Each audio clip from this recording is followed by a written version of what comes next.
अस्सलाम वालेकुम नाजरीन। आपने मुहावरा तो सुना होगा कि फलां इतना अमीर है, सोने के बर्तनों में खाना खाता है। लेकिन पाकिस्तान की अशरफिया यानी जरदारी और शरीफ खानदान के टब्बर ने इस मुहावरे को सच करके दिखा दिया है। ये हकीकतन सोने के बर्तनों में खाना खा रहे हैं। पाकिस्तान की अवाम का पैसा लूटने वाले अय्याशियां कर रहे हैं और अवाम 2 वक्त की रोटी के लिए तरस रही है। मुझे तो हैरत होती है कि ये अशराफिया इतना सहद दिल है कि अवाम को गुर्बत में धकेल कर खुद हीरे जवाहरात में खेल रहे हैं। अगर आप जरदारी और शरीफ खानदान का लाइफस्टाइल देख लें तो आपकी आंखें खुली रह जाएं। इनके वॉशरूम की टूटियां तक सोने की बनी हुई हैं। ये जिस ब्रांड के कपड़े पहनते हैं, पाकिस्तान का अमीर तबका भी उस ब्रांड को खरीदने का नहीं सोच सकता। एक आम पाकिस्तानी के घर कोई बच्चा पैदा होता है तो वो पैदा होते ही लाखों का मकरूज हो जाता है और इनके औलादों के नाम पैदा होते ही अरबों रुपए ट्रांसफर हो जाते हैं। मुझे तो हैरत उन लोगों पर होती है जो अब भी इन लुटेरों को सपोर्ट कर रहे हैं। आखिर अफसोस की बात तो ये है कि अब भी एक जरदारी सब पे बारी और एक बारी फिर शेर के नारे लग रहे हैं। इसलिए तो जरदारी जैसे लोग इस उम्र में अल्लाह को याद करने की बजाय शुगल मेला कर रहे हैं। इन्हें कौन सा बिजली के बिल जमा करवाने की फिक्र होती है, इन्हें फिक्र है तो बस अपनी अय्याशियों की। ताज़ा तरीन तफसीलात कुछ यूँ हैं कि रजीम चेंज के बाद एक बार फिर लूट मार करके जरदारी दुबई में नाच गाना करने में मसरूफ हैं। आप इस वीडियो में जरदारी को अय्याशियां करते हुए देख सकते हैं। वैसे जरदारी डांस करते हुए बहुत ही फजूल लग रहा है। शरीफ खानदान लंदन में अय्याशियां कर रहा है और जरदारी दुबई में डांस पार्टियां कर रहा है।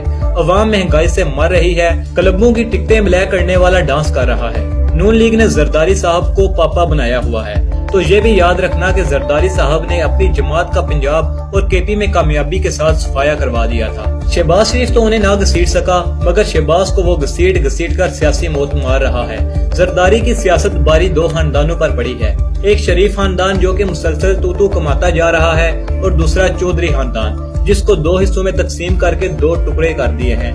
जिस शख्स का कोई असूल ना हो, फखर से कहता है कि मुआहिदे कुरान हदीस नहीं होते।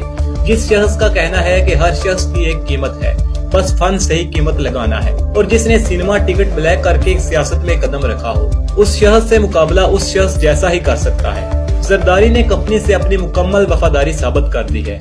दोनों ने मिलकर बेनजीर भट्टो को रास्ते से हटा दिया और जरदारी पाकिस्तान खप्पे के नारे लगाते हुए सदर बन गया और पीपल्स पार्टी का वजीर आज़म बनवाया। रजीम चेंज ऑपरेशन में फिर जरदारी ने कंपनी को भरपूर तावन मुहैया किया। अब कंपनी उसे नवाज रही है। अब कंपनी की भरपूर कोशिश है कि सिंध और बलोचिस्तान में जरदारी मुआफिया की हुकूमतें बने और बिलावल जरदारी को मुस्तकबिल के लिए महफूज किया जाए। शायद उसकी कहीं जरूरत पड़ जाए। ऐसे में जो नून लीग की सियासत दफन हुई है उसमें जुम्मेदार नून लीग खुद भी और जरदारी का भी हिस्सा है। सियासी इंतशार और मुआशी दलदल में डूबे मुल्क में अवाम से मुआशी कुर्बानी मांगने वाले हुक्मरान अपनी और अपनी नस्ल की अय्याशियों और अमरात में कोई कमी नहीं आने देते। लगता है ये मुल्क सिर्फ और सिर्फ चंद खानदानों के लिए ही बना है। जब तक आप जरदारी खानदान और शरीफ खानदान के तलवे चाटते रहेंगे, आप इसी तरह बदहाली में जीते रहेंगे। अपने हुकूक के लिए उठ खड़े हों। आपके सियासी और मजहबी इख्तलाफात ने आपको इस कदर कमजोर कर दिया है कि कोई भी आकर आपकी खुशहाली के ख्वाब चकनाचूर कर देता है और फिर आपकी मुआशी और समाजी तरक्की को तबाह करके चला जाता है।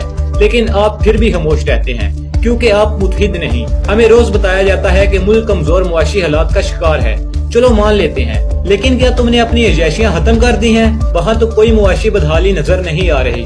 वैसे हम लोग भी अपने आप पर जुल्म करने में माहिर हैं। ये मुल्क इस तरह नहीं चल सकता।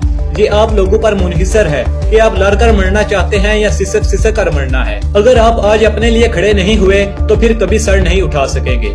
तमाम सियासी जमातों की मुकामी तंजीमों पर मुश्तमिल हिकमत अमली तैयार करें और भरपूर एहतजाज में हिस्सा लें। जब तक ये अशराफिया आपके जायज हकूक से इनकार करते रहेंगे, आप खुशहाली हासिल नहीं कर सकते। अपनी सफ़ों को मजबूत करें और अपने सियासी इख्तलाफात को तर्क करें। अब वक्त आ गया है कि इन इख्तलाफात से निकलकर अपने बच्चों के मुस्तकबिल के बारे में सोचे, वरना हालात हम सब के लिए नाजुक और नाकाबिले बर्दाश्त होंगे। वैसे तो पाकिस्तान के खजाने को हर किसी ने दोनों हाथों से दिल खोल कर लूटा है। जरदारी और शरीफ खानदान ने तो इंतहा ही कर दी। लेकिन तोशाखाना की तफसील को देखकर ये तसल्ली तो होगी कि अशरफिया के अंदर भी ब्राह्मण और शिद्दर होते हैं। मर्सिडीज या BMW का तोहफा हो तो आसफ जरदारी या नवाज शरीफ को ही मिलेगा। हाँ, अगर कोई हल्की पुल्की चीज या डेकोरेशन पीस हो तो सरताज अजीज फवाद, हसन फवाद या मरियम औरंगजेब जैसे भी ले सकते हैं। सिर्फ घड़ियां ही ऐसी चीज साबित हुई हैं जिनकी लूट मार पर तकरीबन तमाम मुकातबे फिक्र मुतफिक पाए गए हैं। एक वक्त ऐसा भी था कि नवाज शरीफ को गद्दार डिक्लेयर किया गया, मुल्क से जिला वतन किया गया और लोग समझ रहे थे कि नवाज शरीफ की सियासत दफन हो गई। مگر مختلف اوقات میں اس سے سودے کر کے اسی کو ہی ملک کے لیے بہتر مانا گیا۔ شریف خاندان کو بہتر سمجھنے والوں کی وجہ سے پاکستان تباہی کے دہانے پر پہنچ گیا ہے۔ اسی طرح زرداری کو بھی پھر لوٹ مار کرنے کا موقع مل گیا۔ ایک وقت تھا کہ عمران خان کو صادق اور امین مانا گیا۔ کرپشن کے خلاف صرف عمران خان کی آواز کو مؤثر پایا گیا اور اسے تمام سیاسی جماعتوں سے بہتر جانا گیا اور انہیں اقتدار کی کرسی پر بٹھایا گیا۔ مگر ایک وقت ایسا بھی آیا کہ عمران خان کی حکومت کو گرا دیا گیا، اور یہ بھی نہیں کہ اسے مستقل گرایا گیا۔ جس طرح دوسروں کو گرایا گیا تھا اور دوبارہ اٹھایا گیا، اسی طرح خان کو بھی اٹھانا ان کے لیے مشکل نہیں ہے۔ خان کو عوام لانا چاہتی ہے، یہ تو سچ ہے۔ اس وقت بس سوچنا یہ ہے کہ یہ سب کچھ کون کر رہا ہے اور کس لیے کر رہا ہے، اور ملک قوم کا اس سے کتنا فائدہ ہے۔ ہمیں پتلیوں کا نہیں، پتلی تماشا لگانے والوں کا سوچنا ہوگا۔ سندھ کی تاریخ میں لکھا جائے گا کہ آصف زرداری جیسا بے شرم اور ذلیل ترین انسان سندھ میں نہ پہلے پیدا ہوا تھا، نہ اس وقت موجود ہے اور نہ بعد میں پیدا ہوگا۔ اس نے کرسی کے لیے پہلے مرتضیٰ بھٹو کو شہید کروایا، پھر اپنی بیوی بے نظیر بھٹو کو شہید کروا کے کرسی حاصل کی۔ کرسی ملنے کے بعد پھر بھٹو کے جانثار کارکن سارے پارٹی سے باہر نکال دیے، اور بھٹو کے دشمن مرتضیٰ بھٹو کے قاتل جنرل ضیاء کے حامی بھٹو کی شہادت پہ مٹھائیاں بانٹنے والوں، شہید بے نظیر کے کردار پہ باتیں کرنے والوں اور بے نظیر کی شہادت میں مشکوک سارے بدترین کرداروں کو اپنے ساتھ شامل کر لیا۔ اس نے پہلے کرپشن کمیشن اور لوٹ مار کے ذریعے سندھ کا سارا خزانہ اپنے قبضے میں لے لیا، پھر شوگر ملوں پر قبضہ کر لیا، پھر سندھ کی سرزمین ملک ریاض جیسے لٹیروں کو دینا شروع کر دی۔ اس زرداری نے سندھ کے 90% وڈیروں کو بغیرت بنا دیا، 70% پولیس افسران کو اپنے کرپٹ نمائندگوں کا محافظ بنا دیا، اور 100% ہر محکمے کے افسران کو اپنے گھر کی لونڈی بنا کر رکھ دیا۔ اس زرداری نے سندھ کو ڈاکو مافیا اور سرداروں کے حوالے کیا، منشیات مافیا اور چوروں کے حوالے کی، اور کراچی کو افغان مافیا کے سپرد کیا۔ سندھ کے تھانے وڈیروں اور منشیات فروشوں کو ٹھیکے پہ دیا، نوکریاں وڈیروں اور باہر کے لوگوں کو دی، تعلیم صحت وغیرہ سب کچھ تباہ کر دیا۔ اس نے سندھ کو اپنے ہاتھوں سے ڈبو دیا۔ بلاول زرداری نے بطور وزیر خارجہ 200 کروڑ سے زائد عوام کا پیسہ غیر ملک دوروں پر خرچ کیا۔ پاکستان کی عوام جانتی ہے کہ ملک کی تباہی کا ذمہ دار کون ہے، اور وہ آپ کو معاف نہیں کرے گی۔ اللہ پاک ہمارے ملک پاکستان کو اپنے حفظ و امان میں رکھے اور ہم سب کو ہدایت دے، آمین۔